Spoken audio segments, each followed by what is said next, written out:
Isang nakakagulat na balita mga kaibigan ang ating natunghayan dahil tila inaako ng bansang Amerika ang lahat ng mga consequence ng kasalanan na kanyang nagawa. At isang pangyayari ngayon ang nangyayari sa New York City na isa sa pinakamalaki at pinakasikat na syudad sa Amerika na ito ay unti-unting naglalaho sa mapa ng Amerika. Atin itong pag-usapan mga kaibigan. Isang major metropolis sa United States of America ang lumulubog ngayon. Ang mga warning ay naitaas dahil sa matinding threat sa climate change na nagiging resulta na ang New York ay unti-unti na lumulubog. Ito ay dahil nag-i-increase ang sea levels, ang bigat ng lumalaki at nag-expand na skyline at mga skyscrapers ay ito ang nagpapabigat sa syudad na ang New York City ay unti-unti na lumulubog. Ang paglago ng panganib ng paglubog ng New York City ay dahil sa simultaneous effects ng mga construction expansion at sea level rise. Ang New York City ay nasa parehas sa sitwasyon katulad din ng Indian town ng Josimath na tinatawag na Uttarakhand. 8 milyon na mga tao ang nabubuhay ngayon sa New York City. At ito ay unti-unting lumulubog ng 1 to 2 millimeters kada taon. Kung ating makikita ay tila baga hindi ito masyadong concern. Ngunit ang nakakatakot nito, patuloy ang pagpapatayo ng mga malalaki mga buildings sa New York City. At dahil mas nagiging worse ang climate structure natin sa planet Earth, ay nagre-resulta ito sa mas mabilis na paglubog ng New York City. At isa pa dito sa balita ng WION News, the more the city sinks, the more vulnerable the area becomes to natural disasters. At dahil sa 1.68 trillion pounds na mga buildings sa New York City, ay ito ay napakaraming downward pressure ng kalupaan ng New York na nagiging hudyat sa pagbaba ng lupa sa syudad ng New York.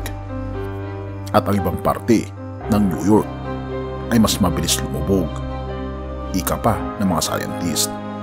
Ang mga researchers ay kinalkula nila na ang mass ng lahat ng mga buildings sa New York City, kabilang na dito ang sikat na Statue of Liberty at ang model ng subsidence, ay nagkukos ng pressure na nag-exert sa kalupaan. Ang silt, sand, plus clay lake deposits, glacial moraines, at outwash ay nagbubuo sa isang intricate glacial terrain na ito ang bumubuo sa geology ng New York City. Ibig sabihin, marupok lang ang mga kinatatayuan ng mga building sa New York na posible na ito ay pwedeng lumubog at magdudulot ng napakalaking problema sa syudad ng New York.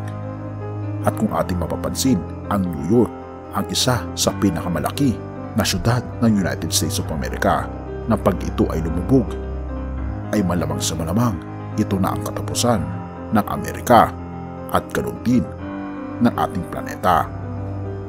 Dahil ang pinakasentro ng ekonomiya ay nandito sa New York City.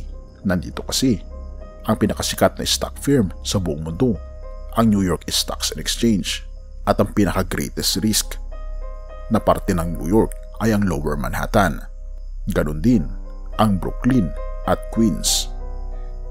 At dahil dito, tila baga inaako ng bansang Amerika ang consequence ng kanilang kasalanan na binabanggit din sa libro ng Revelation. Ang New York kasi ang isa sa mga syudad sa Amerika na may pinakamataas na bilang ng mga atheist. Ibig sabihin, hindi sila naniniwala sa ating Panginoong Diyos, at ito ang pinaka-busy na syudad sa Amerika na kung saan wala nang time ang mga tao dito na sumamba at sumampalataya sa ating Panginoong Hesus. Kaya naman makikita natin kung ano ang nangyayari ngayon sa lugar ng New York City. Mga Kawikaan 28 verse 13 to 14. Ang nagkukubli ng kanyang sala ay hindi mapapabuti, ngunit kahabagan ng Diyos ang nagbabalik loob at nagsisisi. Mapalad ang taong sumusunod sa ating Diyos, ngunit ang matigas ang ulo ay mapapahamak. Mga kaibigan, nais ng ating Panginoon na tayo ay manumbalik sa Kanya, magsisi at talikuran natin ang ating mga kasalanan, at tatawagin tayo ng ating Panginoon na mapalad kung tayo ay susunod sa Kanya. At ito ang good news, laging nahabag ang ating Panginoong Diyos sa mga taong makasalanan.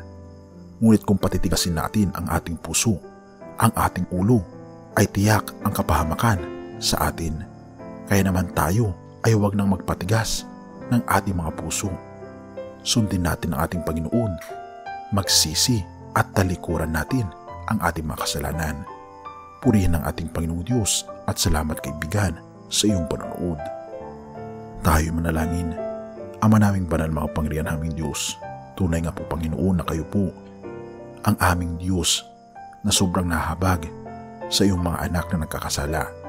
Tulungan kami Panginoon na makita ang pinakalayunin po ninyo sa aming buhay, dahil ang aming mundo ay hindi na po nagiging ligtas at wala po kaming ibang pupuntahan kundi sa inyo, at sa inyo lang po kami magiging ligtas basta kami ay magsisisi sa aming mga kasalanan.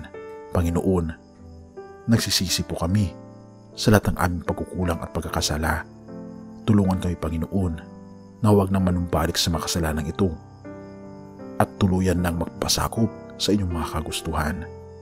Patawarin po kami sa lahat ng aming pagkukulang at pagkakasala, at salamat po sa pagdinig ng aming mga panalangin sa pangalan ni Jesus. Amen.